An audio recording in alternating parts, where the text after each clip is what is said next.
Assalamualaikum warahmatullahi wabarakatuh. Bertemu kembali dengan channel Kang Ipul Official. Nah, bagaimana keadaan teman-teman semua? Mudah-mudahan dalam keadaan sehat walafiat. Nah, teman-teman para pendaftar P3K guru ya, non guru ataupun CPNS ya, bagi teman-teman semua, mudah-mudahan tetap keadaan semangat ya. Saya ucapkan selamat kepada teman-teman yang sudah melaksanakan ujian ya, baik itu P3K guru ataupun CPNS yang sudah dinyatakan lolos ambang batas. Selamat untuk melanjutkan kepada tahap selanjutnya, yaitu pada CPNS masuk perankingan dan masuk di SKB ya, lalu di SKB perankingan, dan ketika nanti akhirnya dinyatakan lolos pada seleksi. Bagi teman-teman P3K guru ya pada tahap 1 yang dinyatakan lolos ya, saya ucapkan selamat, baik itu lolos secara langsung ataupun dibantu dengan afirmasi ya. Mudah-mudahan nanti pada tanggal 24 teman-teman dinyatakan lolos. Dan bagi teman-teman yang belum dinyatakan lolos, jangan patah semangat ya. Waktu masih panjang, di depan masih ada tahap 2 dan tahap 3. Tentunya ujian itu memang diberikan untuk kita-kita semua yang kuat. Nah, dan tentunya teman-teman yang kuat akan mendapatkan kesuksesan nantinya. Oke, baiklah teman-teman semua, ya terkhusus untuk teman-teman P3K guru. Di sini saya akan menyampaikan sebuah penjelasan ya, yaitu tentang ada sebuah pertanyaan kepada saya untuk memperebutkan formasi yang ada di sekolah induk. Misal ya, misal kita di sekolah induk dengan teman-teman yang tidak ada di sekolah induk. Apakah ada kelebihan nilai untuk kita ya, ataupun ada diprioritaskan untuk kita yang berada di sekolah induk. Nanti akan kita bahas secara tuntas berdasarkan permen ya, permen PAN RB itu nanti akan dijelaskan, itu adalah merupakan dasar penjelasan saya pada hari ini. Bagaimana cara penentuan kelulusan dan kira-kira menangnya siapa, diprioritaskannya siapa? Langsung saja kita bahas di channel Kang Ipul Official.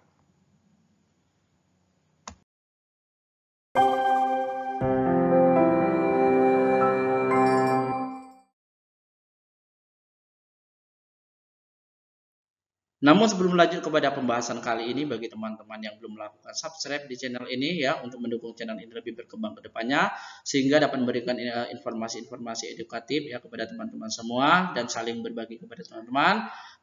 Langsung saja subscribe channel ini, like, komen, dan share untuk mendukung ini berkembang ke depannya. Dan saya ucapkan terima kasih banyak kepada teman-teman yang sudah mendukung channel ini berkembang sampai sekarang ini.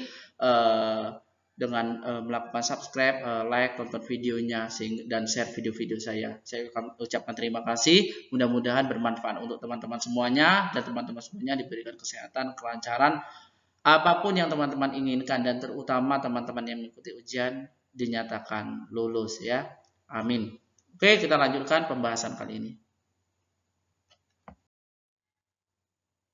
Oke teman-teman semuanya ya, ini adalah dasar untuk kita membahas ya tentang materi hari ini ya. Pembahasan kali ini tentang kira-kira formasinya seperti apa, apakah ada prioritas untuk kita yang berada di sekolah induk ya. Ini adalah dasarnya, saya lampirkan kepada teman-teman ya untuk dibaca. Nanti untuk salinan ini saya juga siapkan PDF-nya di kotak deskripsi, silahkan teman-teman download nanti dan teman-teman pelajari ya. Akan tetapi setelah ini ada perubahan, ada penambahan keputusan menteri yang terbaru ya, nomor 1127, akan tetapi dia fokus kepada passing grade kompetensi teknis, dan untuk formasinya itu dijelaskan pada peraturan menteri ya, atau permen pendayagunaan aparatur negara, permen PAN RB ya, itu nomor 28 tahun 2021 tentang pengadaan pegawai pemerintah dengan perjanjian kerja untuk jabatan fungsional guru dan instansi daerah tahun 2021. Nah, ini adalah dasarnya untuk pelaksanaan seleksi P3K. Dan pembahasan kali ini saya juga berdasarkan kepada ini. Oke teman-teman, kita lanjutkan. Oke, sesuai isi dari permen PAN RB nomor 28 tahun 2021 itu kita fokus kepada pasal 30 ya. Pasal 30 yang pertama yaitu pelamar pada seleksi kompetensi 1 dinyatakan lulus jika nilai yang diperoleh memenuhi ambang batas sebagaimana dimaksud pasal 27 dan peringkat terbaik. Nah, ini maksudnya pada pengumuman kelulusan pada tahap 1 yang telah lalu ya, dan ini kita tinggal menunggu pengumuman pada tanggal 24, itu didasarkan dari yang lolos ambang batas atau pemenuhan nilai ambang batas ya, yang sudah kita ketahui setiap masing-masing ambang batas itu sudah pada kompetensi teknis itu sudah dilampirkan melalui keputusan Menteri nomor 1127 ya, Menteri Pan-RB tahun 2021, situ sudah ada per mata pelajarannya. Lalu pada ambang batas manajerial dan sosiokultural serta wawancara juga dijelaskan di sana ya. Lalu itu ada peringkat, maksudnya berperingkat ini dirankingkan. Dirankingkan yang terbaik itu adalah yang mengisi formasi yang sudah disiapkan.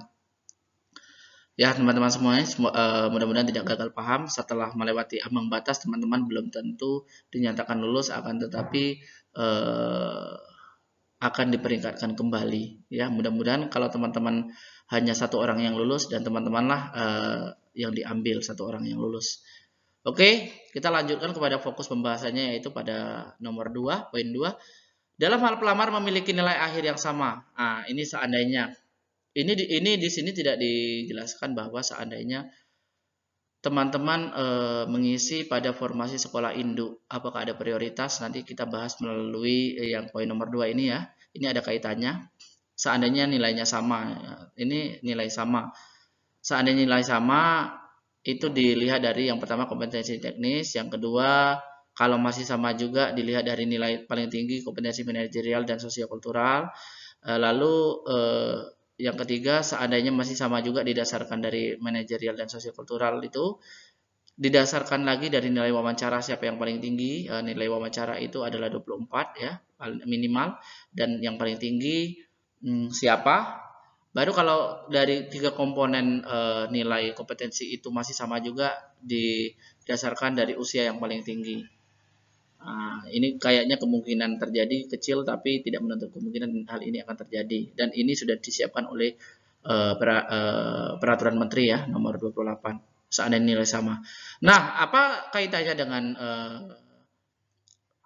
tentang kelulusan kompetensi teknis pasal 30 pada Permen Pan-RB nomor 28 tahun 2021? Kaitannya seperti ini. Seandainya misalnya dalam satu sekolah teman-teman ya, dalam satu sekolah teman-teman itu ada satu formasi yang diterima dan pendaftarnya ada 2. Yang pertama teman-teman dari sekolah induk, dan yang kedua teman-teman honorer dari sekolah luar. Nah, di sini tidak dijelaskan bahwa ada nilai afirmasi untuk teman sekolah induk ya. Tetapi pada pendaftaran itu ada sistem penguncian ya. Ada sistem penguncian kemarin ya, sebelum adanya reset. Teman-teman pada sekolah induk itu adalah teman-teman yang diprioritaskan untuk mendaftar ya.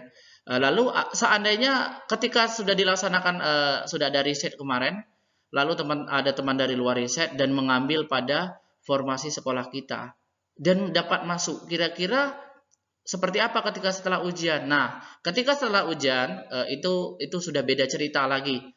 Ketika teman dari luar dapat masuk ya, dapat masuk mendaftar di sekolah kita, itu memang pertama diprioritaskan kepada guru yang mengajar.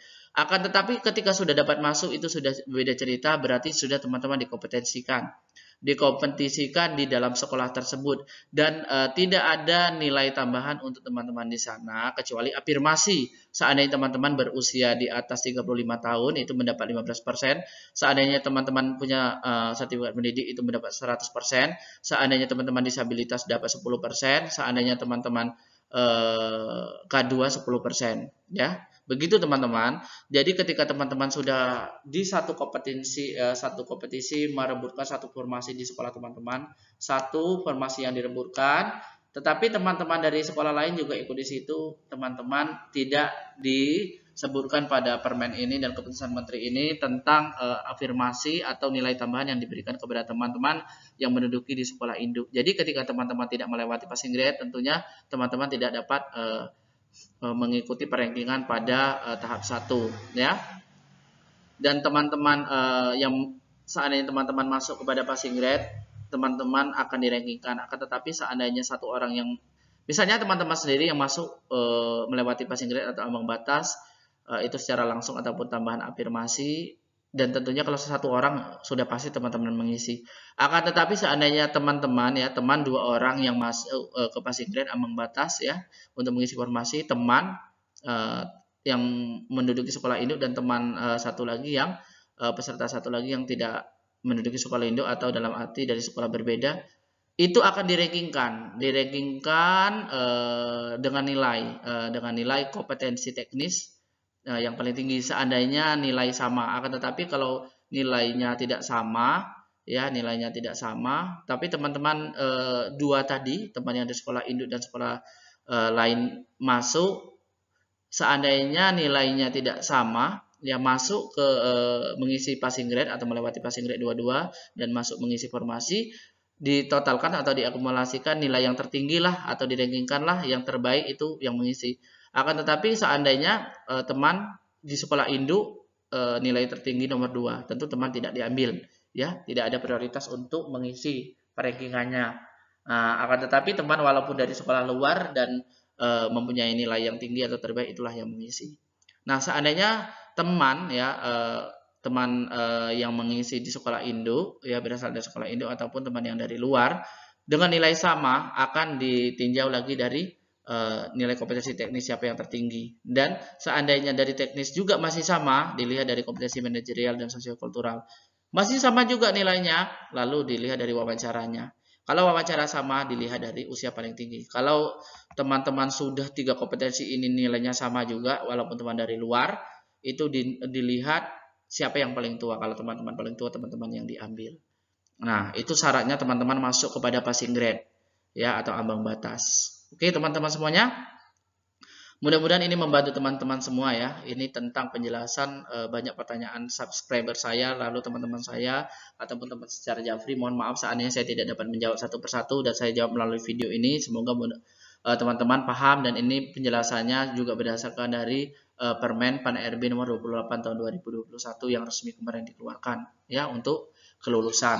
Ya, semua mudah-mudahan semua teman-teman memahaminya.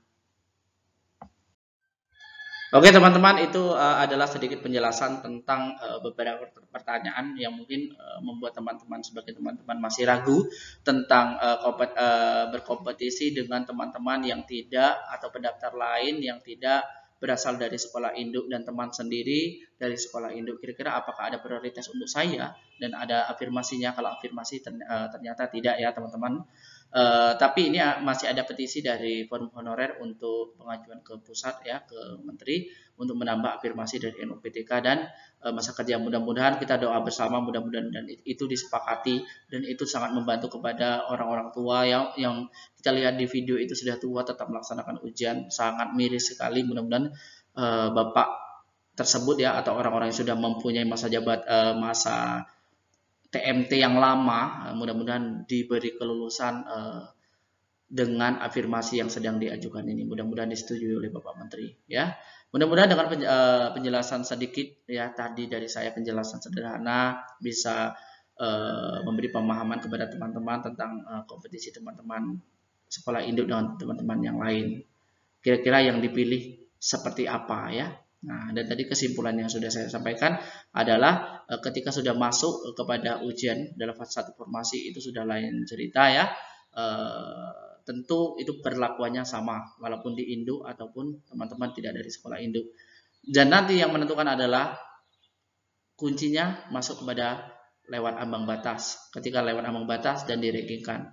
Dan dirankingkan seandainya nilai sama, itu penjelasan sudah saya tadi sampaikan berdasarkan Permen Pan RB nomor 28 tahun 2021 ya.